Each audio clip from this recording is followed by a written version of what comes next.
Okay, you got your families out? Let's start with the Page of Wands. So news arrives with the inspiration that ignites the right to adventure.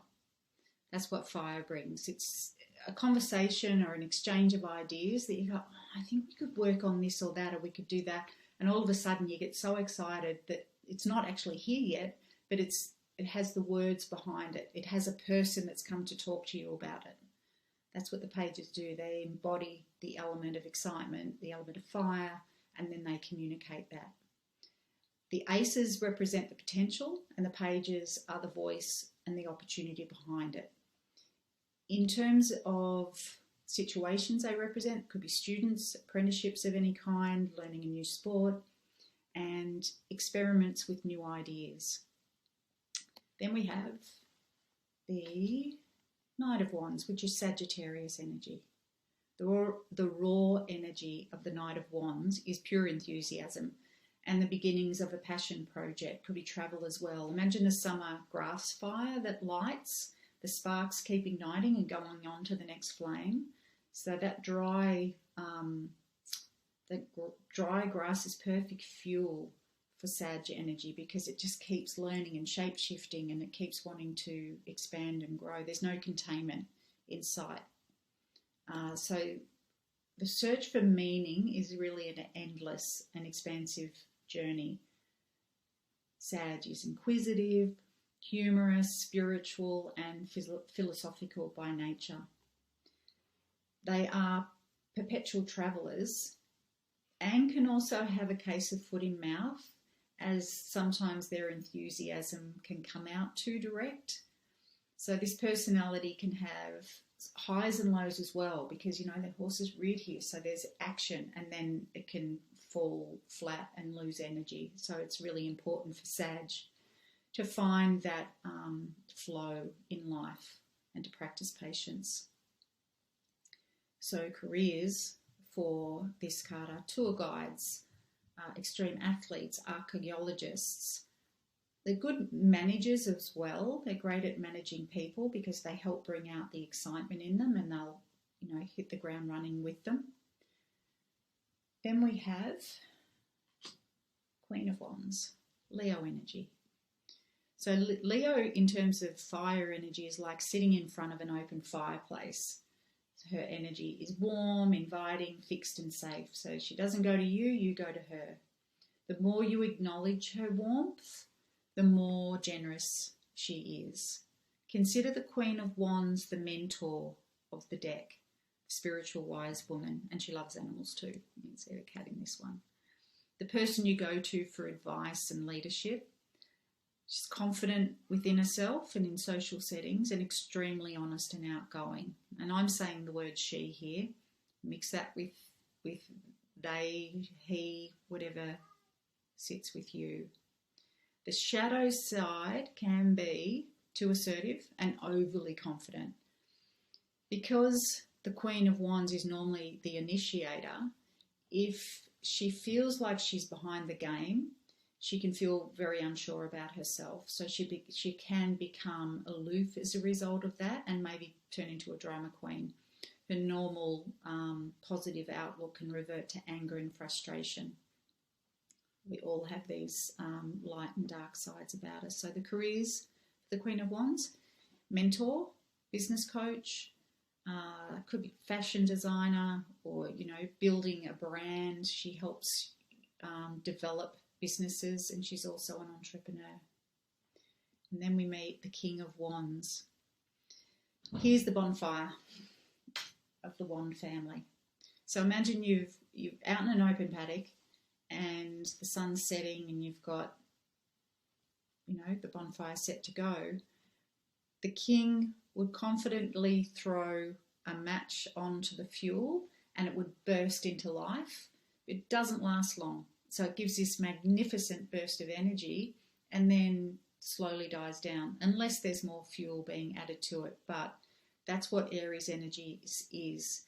It's an initiation, and then it dies down. So even in arguments, Aries energy can come out aggressive but then they'll just turn and walk away, and you'll think, well, just talking about something, and then you've not even acknowledged that it was happening. That's how quickly they can change. So they're confident leaders. They're generally better at working for themselves than at working for others. They're the first sign of the zodiac. And that's another story altogether between astrology and the tarot. But the houses are different to the astrology. But they're in the first house. And their motto is, I want it and I want it now. They're self-motivated and enthusiastic. So their roles can be visionaries, entrepreneurs in the travel industry, advertising, politicians, real estate, media, anybody that's in the limelight.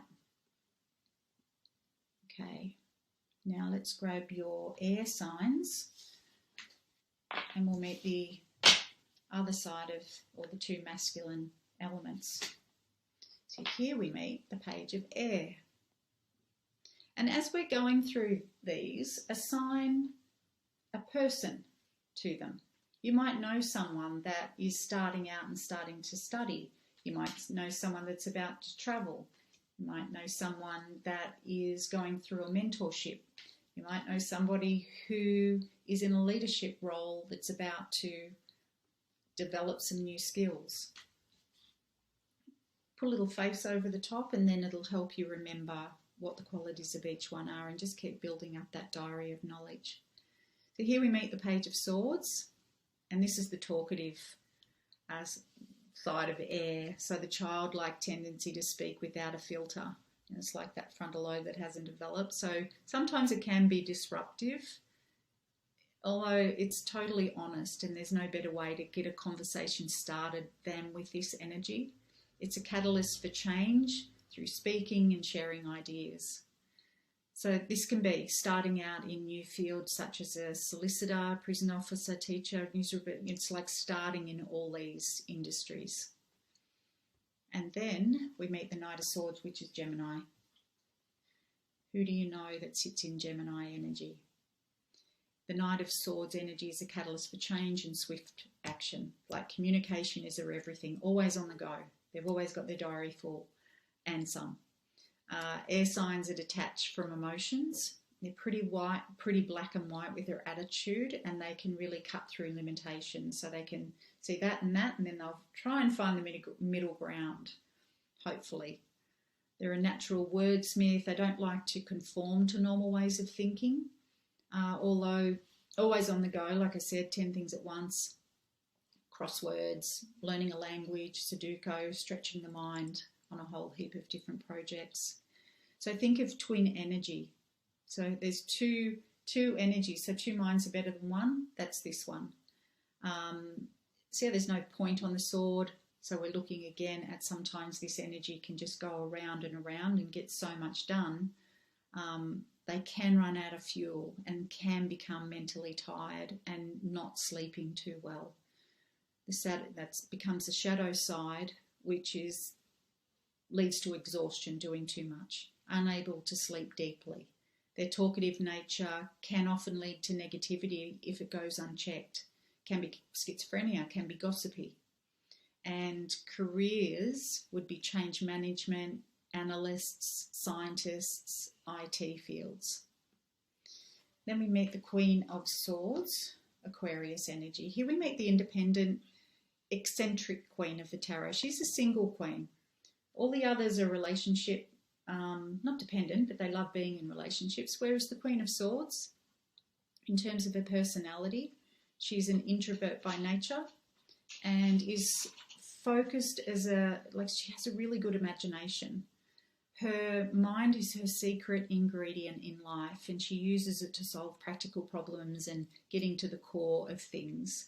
She's a teacher, so she shares her insights by teaching, lecturing and communicating at a really high level and demands perfection. She understands the law of cause and effect and is intensely loyal. She's the queen that doesn't bear children by choice. That's something that she doesn't want to do, and she can remain single, but it's not that you're going to be single in this card, but it's having a single-minded attitude and always having independence within a relationship. It can represent even IVF, and it can also be when you have legal situations come up.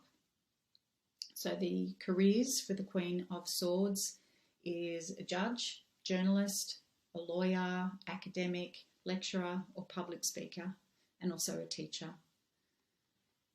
Then we have the King of Swords, which is Libra. And we meet the innovative and competent decision maker.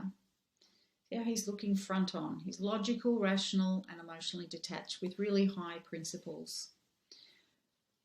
His showing emotions can be really uncomfortable for this king. So it's more a handshake, a firm handshake, rather than going in for a hug. And he's very good at delegating and letting go of minor issues so that we can make wise decisions in a process. So all the small mundane things the King of Swords wouldn't pay attention to. The shadow energy is that sometimes the energy of Libra can be very harsh energy and may turn up sometimes as an ex-husband or someone that's been critical in a person's life in terms of learning straight down the line lessons, blunt and unfeeling. That's the shadow side. So the careers for this card are IT professionals, could be military service, innovators, inventors, surgeons, scientists, analysts and politicians. Again, draw people into each one of these cards. We've just gone through the two masculine principles and we'll come back and do the two feminine principles. So grab those cards out and I'll see you in a sec.